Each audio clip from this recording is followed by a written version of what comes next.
Afternoon, Black people. Hope everybody's having a good start to the week. So we get into the conclusion of chapter 9. We talked about, the psychology of attraction in the first part of the chapter and how some of our relationships form or don't form. We want to look at some of the theories behind close relationships here today in our final session before the midterm. So in this section, I also begin by talking about intimate relationships. And again, as we talked about last time, this does not just mean uh, of a sexual nature. In fact, quite the contrary for the most part.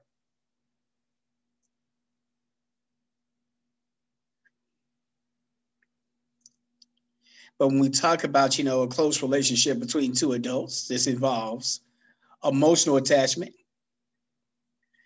the fulfillment of psychological needs, or interdependence. And we'll break each of those down as we go through the lecture.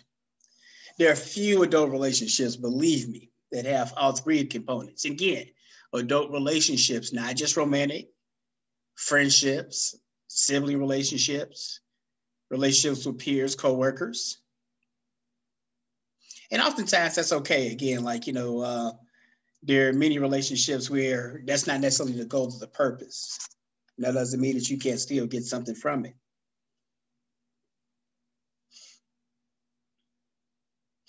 And there's, again, a lot of debate about how these relationships form and how they're best sustained.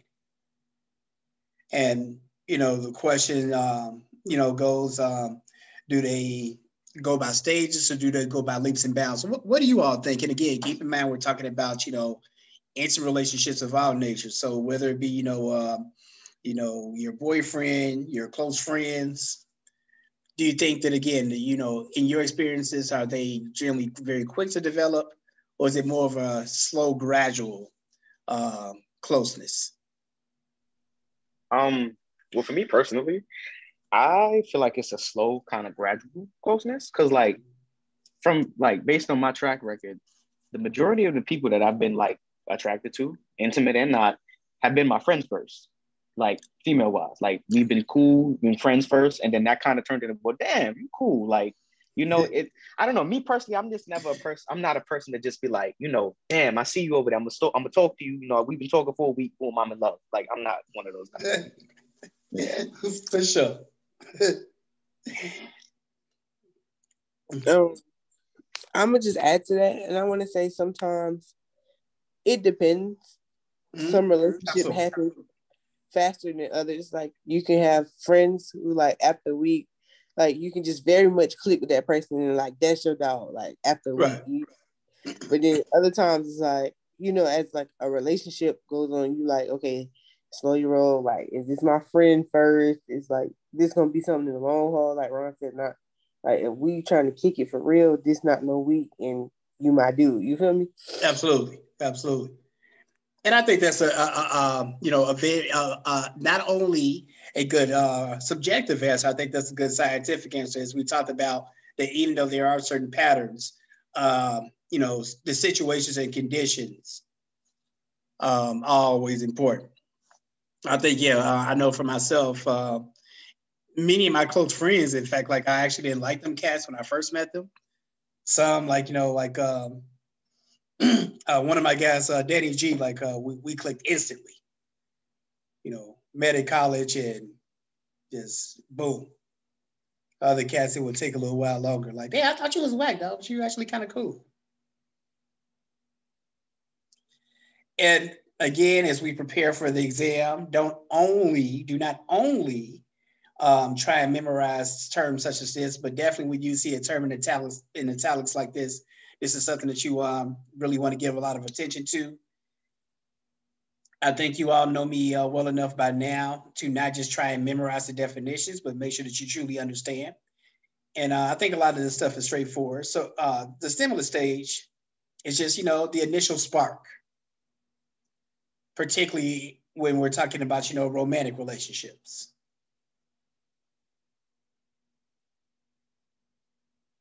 Yeah, what stimulates that first interest? That's true, Ryan. It's all well and good that, you say, yeah, I just want to get to know her, and she's usually been my friend. But usually there was something that maybe got your attention before that. But as we'll talk about, there are other variables that come into play that have the impact of whether or not, our interest is going to be maintained. But the stimulus stage, again, this just refers to the attraction sparked by external attributes before you get to know them and before we get to the intimacy that we're going to talk about in a moment.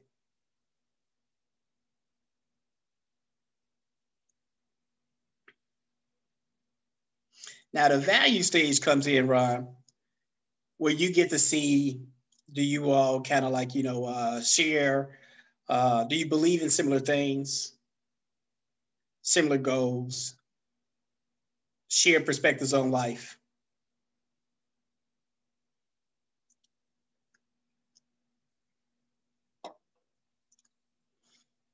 And as we talked about that, somebody could, be attractive, but once you see that your values are disconnected, that can have an impact upon, whether a relationship continues to grow. And then the role stage where, Ron, obviously, like when y'all are friends and then become boyfriend and girlfriend, and then potentially, husband and wife, mother and father. There are different expectations that come with, each of those. And much like we talked about in principles of sociology that I think all of y'all had with me, most of y'all, that, when you go through different roles that it mean, much like we talked about with dramaturgy, how, all the world is a stage. And there are certain expectations, like, again, that once you become, girlfriend, Maisha, some different expectations that, just homie, Maisha. You should start doing some things now, girl. And that can change the nature of the relationship. Like, damn, like, when I was girlfriend, Maisha, she was cool, but now you asking for all types of stuff from wife, Maisha. I don't know about all that. And as we talked about with situations that even in these same roles, we continue to grow and evolve as individuals. So we can change how we feel within these roles as well. Maintaining healthy relationships is quite a challenge.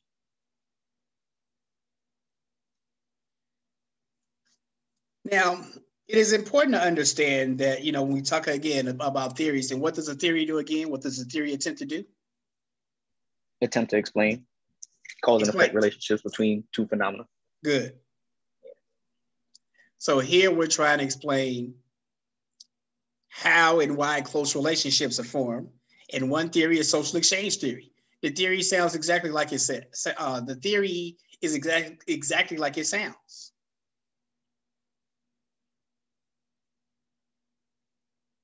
And what's in it for me? This may sound like, a very selfish and heartless thing. And, many people will try and say that, we'll talk about altruism later in the second half of the course and where that's derived from and under what conditions we see it displayed. So many people won't try and necessarily show this explicitly.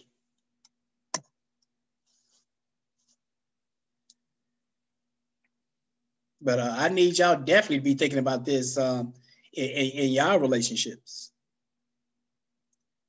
What's in it for me? Now, as we'll talk about, if you only leave it there, then that might be a problem and you may not be in that relationship very long. But if you're not asking that question of yourself, then that might be a problem. And most people, whether they're explicit about it or not, Some people are very explicit about it.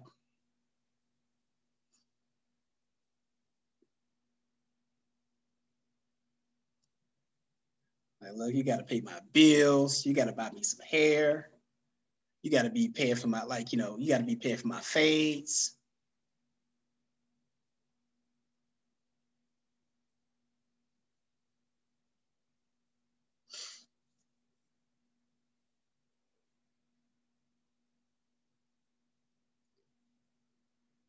So from this perspective, people are motivated to maximize their benefits and minimize their costs in many and most of their human relationships. Again, this may sound, heartless and selfish. And there, again, this is but one theory. There are many countervailing theories that attempt to explain close relationships. What do you all make of this particular one? Can you restate the question, please? What do you make of this theory in terms of explaining how close relationships are formed? Oh, yeah, definitely. So truth be told, whether you want to admit to it or not, I feel like this is kind of within every relationship in a sense. Because again, you can love somebody to the end of the earth and back, but there's always a time where you sit down and you consider, for as much effort am I putting in, how much effort am I getting back? So it's kind of like, are you going to keep watering the plant that's trying to die, or are you going to water the plant that's trying to grow, So yeah, I feel as if this is I feel like this is one of like the root basic thing of like a lot of relationships, honestly. Absolutely. And again, romantic, I'm sorry, go ahead, Ms. Ainsworth. I was just going to kind of add to that. It's also like, what can you do for me is one of the biggest reasons people get in relationships. Like, yo, dog, I like her. She can up my status because she's pretty, or I'm going to marry him because he got money. So, he can provide for me. That's one of the stimulus that we look for to determine if we want a relationship with them, because 9 times out of 10, you don't even start relationships with people you don't have nothing, like they can't provide you with anything. Absolutely. And again, hopefully, again, you're thinking also in terms of like, particularly as you mature, like, okay, I feel like I can give to this person in this way as well. But whether it be like, okay, at the basic level, companionship, somebody to take to your grandma crib or, during Thanksgiving dinner, somebody, again, to be able to go and see movies with and stuff back, when people would go see movies and stuff. It could be paying bills. It could be, I think she would be a really good mother. So it doesn't always just have to be like, things that, have a negative connotation to them. But many people, most people will make these calculations one way or the other. Now, what you talked about, Ryan, in many ways is related to equity theory. And this speaks to your personal contribution to a relationship. It can be really easy to mix up social exchange theory. This is basically holding that the relationship is either strengthened or weakened based upon the equity between what each partner contributes and receives. Now, let's be very clear. Oftentimes, you'll hear the notion that, this is going to be a 50-50 partnership. That rarely exists.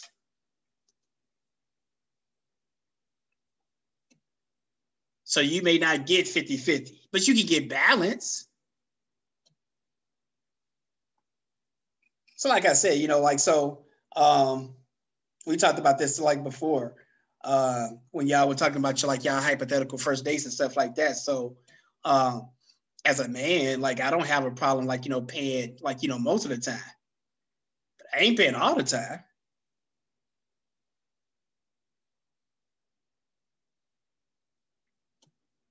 There needs to be some type of contribution. And again, the same thing, right, with our friends.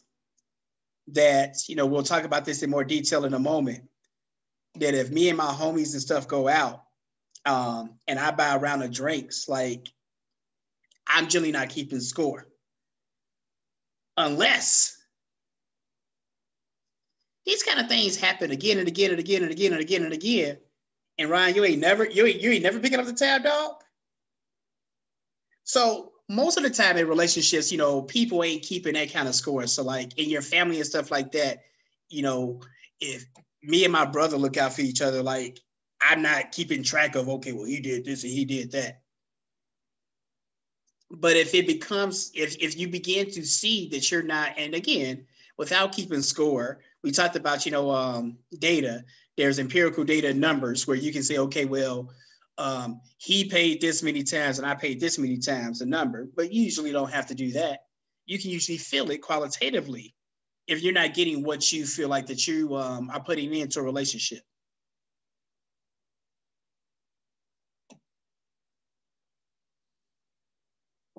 So don't judge me too harshly about this, Maisha, but like back in the day, many years ago when I was a college student, sometimes like we might like, all get together and try and procure some marijuana. It'll always be some person who ain't got no money to put up, never, ever, ever, ever, but always is there for all the smoke. Ain't never got no dough. Then we go to Taco Bell afterwards and stuff, and this motherfucker's making it rain. What part of the game is that, dog? That's not very equitable. That is a part of, like, that's my one thing. That example just sparked everything that I tell a college freshman, like coming into college. Be aware of that, because if you come into college and people feel like you got money, oh yeah, stuck with a bill. Yes, true. Oh yeah. Freshman year, they're preying on somebody who like got big dough like that. Be mindful about that. Motherfuckers who got cars and stuff, and you ain't got no car. Hey, Ron, let me get a ride. Yeah, my shit in the shop for a couple of weeks said, ain't nobody returning my text. So again, obviously, when we feel like that we're getting what we're again here, right? We talked about social exchange where you're really looking at what you receive. Here, you're very mindful of what you have given. And if you feel like that there's some disproportion in that, again, you ain't, most relationships, you're not looking for a 50-50 split. But damn, do something. Can you at least get the bless, Maisha? Can you do that for a motherfucker? Now, when we talk about these relationships and exchanges, the exchange relationship is just strict reciprocity, where in many ways, the whole basis of the relationship is what you can get from another person. So like many of our informal business relationships are like this. Communal, again, is different. Where and again, an exchange relationship, this is where you're explicitly keeping score.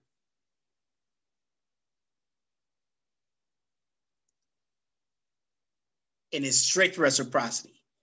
If I give you this, I need that, not what you think I need. This exact figure or request. Miss Ainsworth.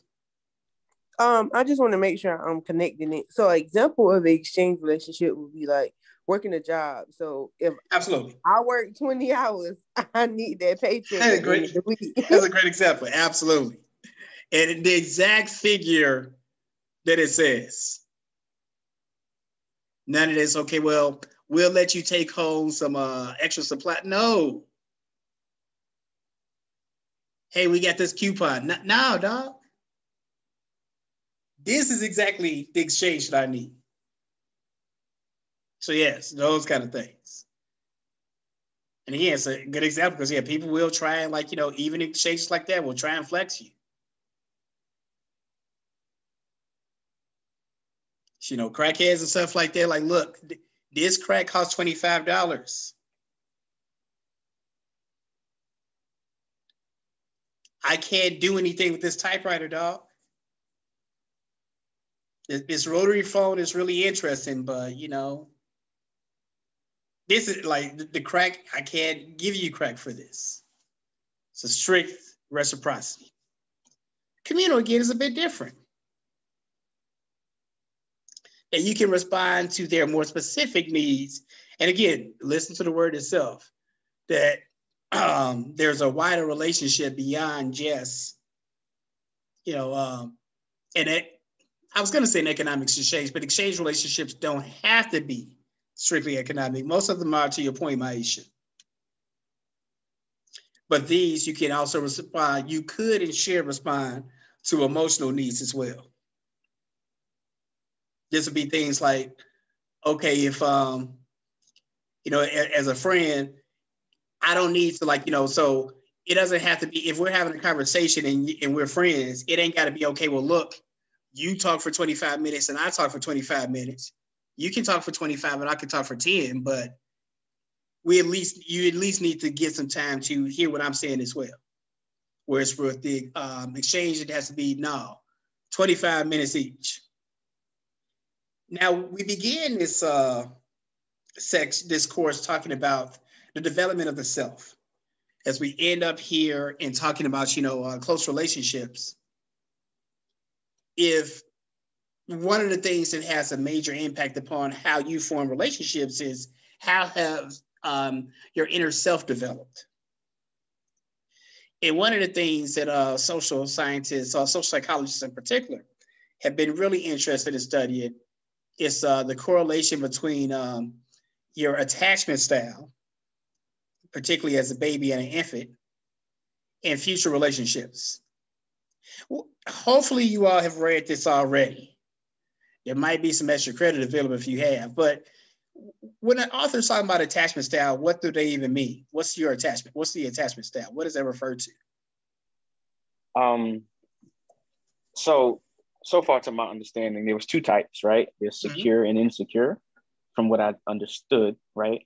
And so far, I'm understanding that secure, they gave an example. Like, I'm still trying to piece together, but the example for secure was like when a baby's mother, or when a mother leaves, the child is crying, but then when she returns, it's like sheer delight, like that emotion. And then for insecure, there was two types, but I only remember one. But basically, it's the same thing. When the mother leaves, they're crying, but then when the mother returns, they're greeted with like anger instead of like happiness in a sense. But I'm still trying to piece together. I'm still kind of iffy. And it's three altogether. You're on the right track. It's definitely related to okay. And not just the mother, but parents, like interaction with children when they're younger. And babies, and keep this in mind, right? As I know that, many of most y'all probably want to be parents one day. That from the time, I was going to say the time that they come out of the womb, but actually even before that, they're constantly learning and, observing and making sense of their world. And one of the first things that they're trying to process, that we're trying to process, is how are our needs going to get met?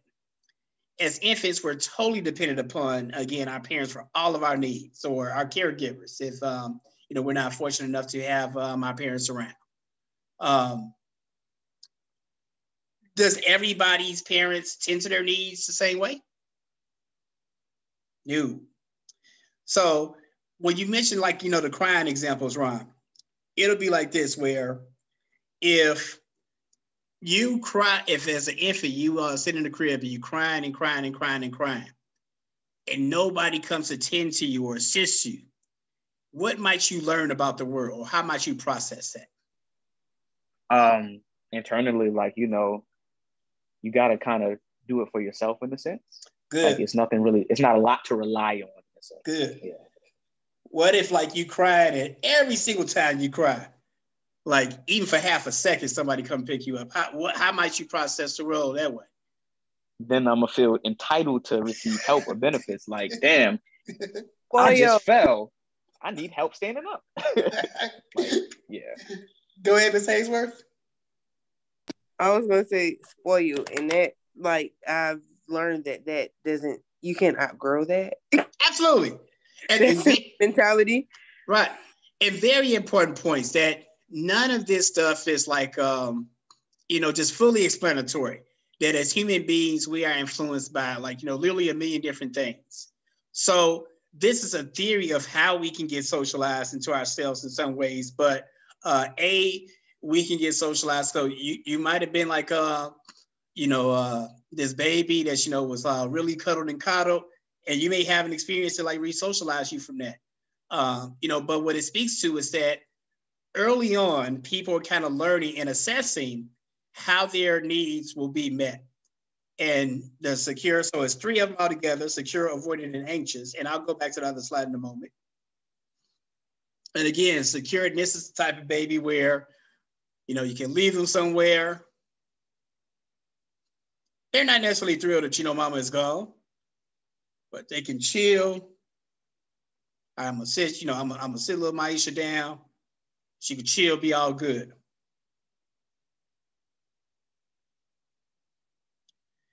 There's some that, you leave them for even a second. Oh my God, where's my mom? Oh my God, where's my mom? Some might be you try to hug them and they're like, get away from me.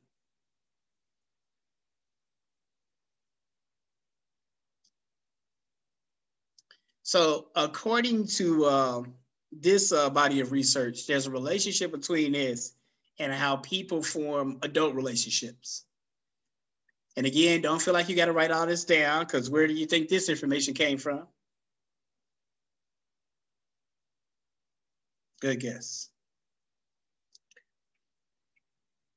And it ain't going to be up here long enough for y'all to write down every single word anyway. Lucky for y'all, if y'all do want to see it that long, this lecture is being recorded, will be posted shortly. But again, sorry, when we talk about the attachment style, we had our parents and whether or not it exhibits. So what do you all think about this? Again, you all probably have had a certain way that, you were raised and reared.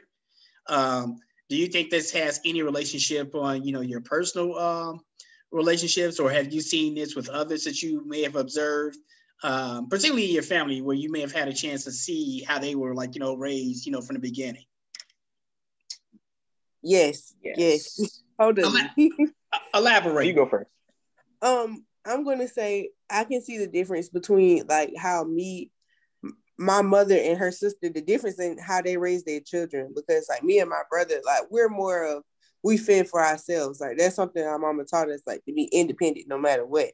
Yeah. Now, my cousin, on the other hand, he's younger than us, and he has everything hand and foot. So now that he's coming of age, he's like, okay, how I'm supposed to do this? And he gets upset that he doesn't have, the hand and foot treatment anymore as he did before.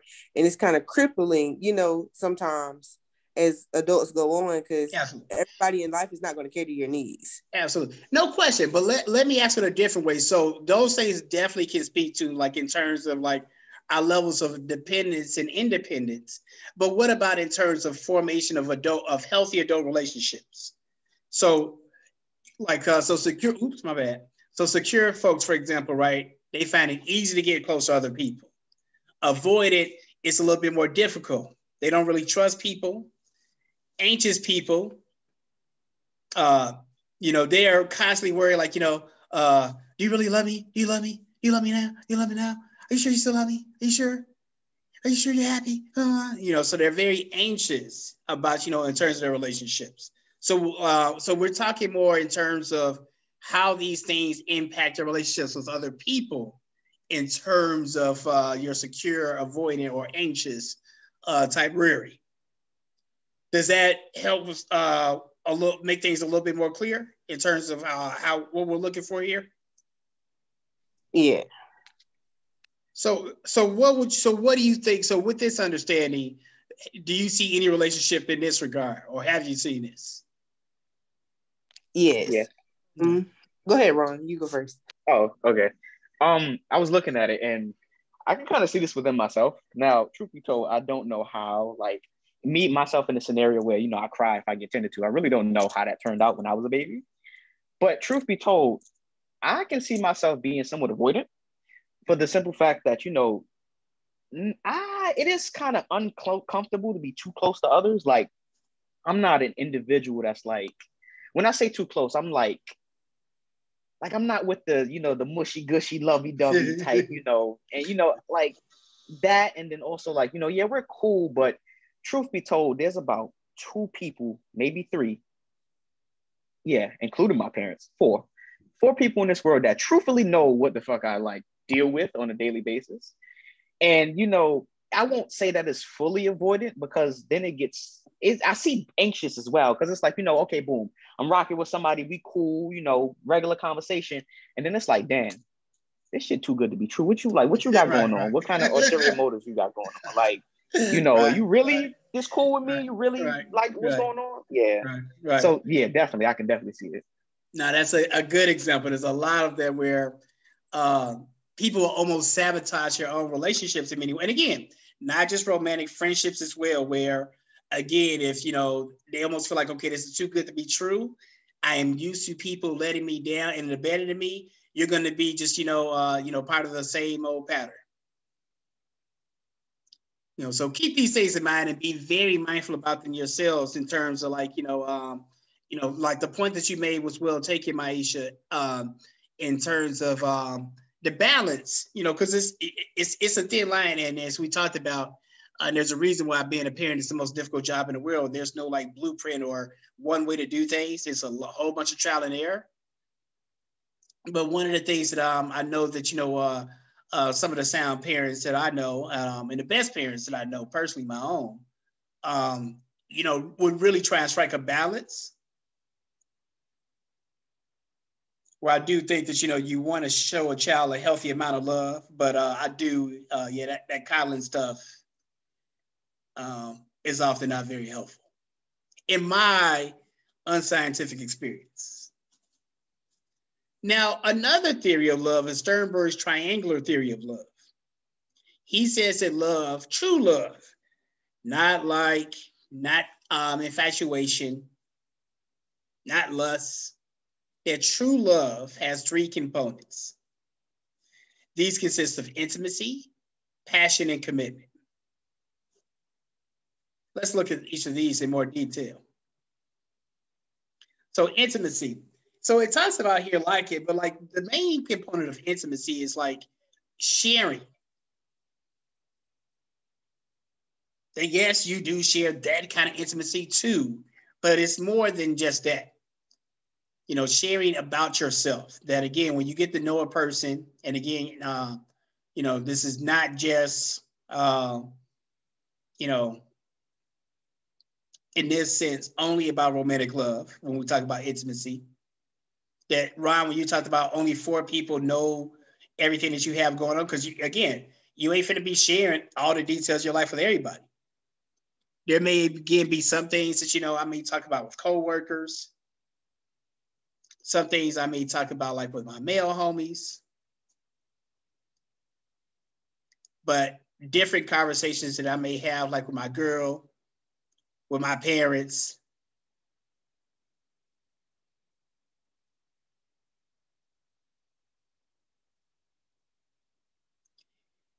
Intimacy means like in terms of sharing like your bad things that happen, your weaknesses, your vulnerabilities, your fears.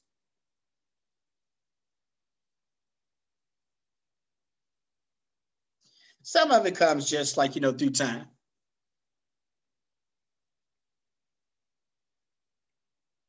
That obviously the longer, you're in a relationship, the more you'll share. But I'm sure that we've all probably met people where we felt a certain level of comfort in sharing like, a lot of like, details, personal details right away.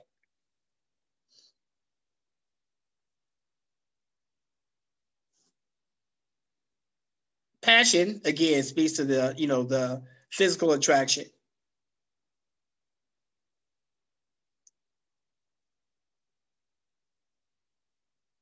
The romantic love. And then the commitment, because again, like you say, okay, like where you may have this physical attraction, you may have shared a lot, but are you going to do all the things that are necessary to maintain the relationship? This again is a huge, important part of adult relationships. And again, adult relationship, not just romantic.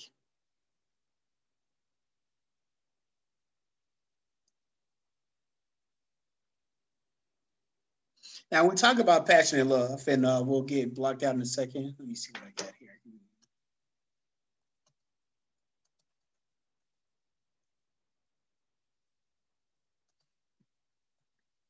Yeah, we'll actually close on these notes.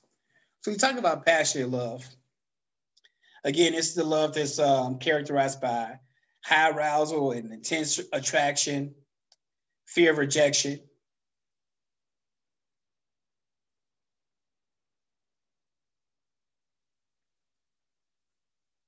That again, there have been like, you know, as any adult, like, there's probably been hell. A million times I've been rejected. Most of the times I don't care very much. But when there's love involved, then, there's concern or care.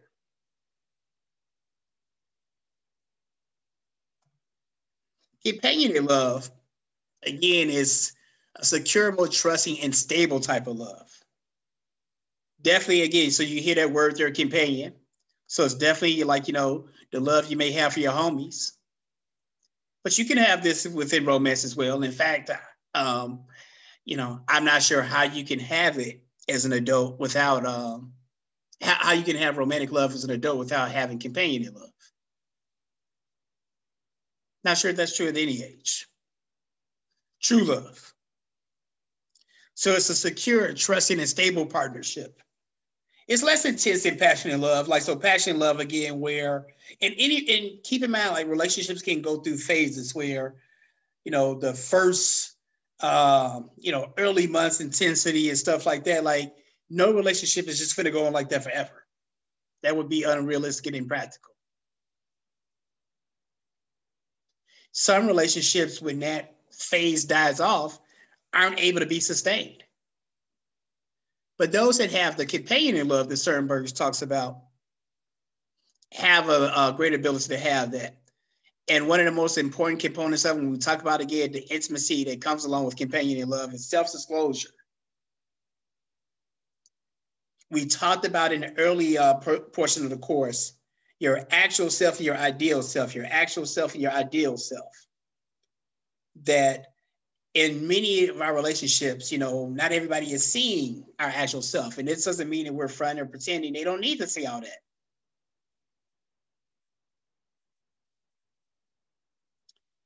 But the deeper we get into these relationships, the more that we share, again, all aspects of ourselves. And the higher your emotional involvement, the more that it increases your self-disclosure. Or again, like, like in my current relationship, like, I think we probably were both amazed at times that the things that we were sharing, like, so early on, but it felt very normal, which is not, and there's been times where, there have been relationships of greater length where you might not necessarily feel that level of comfort in sharing all those kind of things. We'll leave it there for now. As we talked about, the exam is on Thursday. I know both of you all wanted to meet today. So those meetings will continue on as scheduled.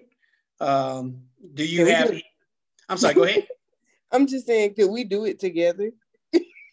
Yeah, y'all can. Yeah, sure. That would definitely work for me. That'll work. Yeah, that'll work. I mean, just to save you time and you don't have to repeat everything. Hey, that was what, y'all are incredibly considerate and thoughtful. I will see Maisha, I will see you at 3:30 link in a minute. And this lecture is always will be recorded and posted shortly. So I'll see y'all both at 3:30. Gotcha. Okay. All right, peace. All right.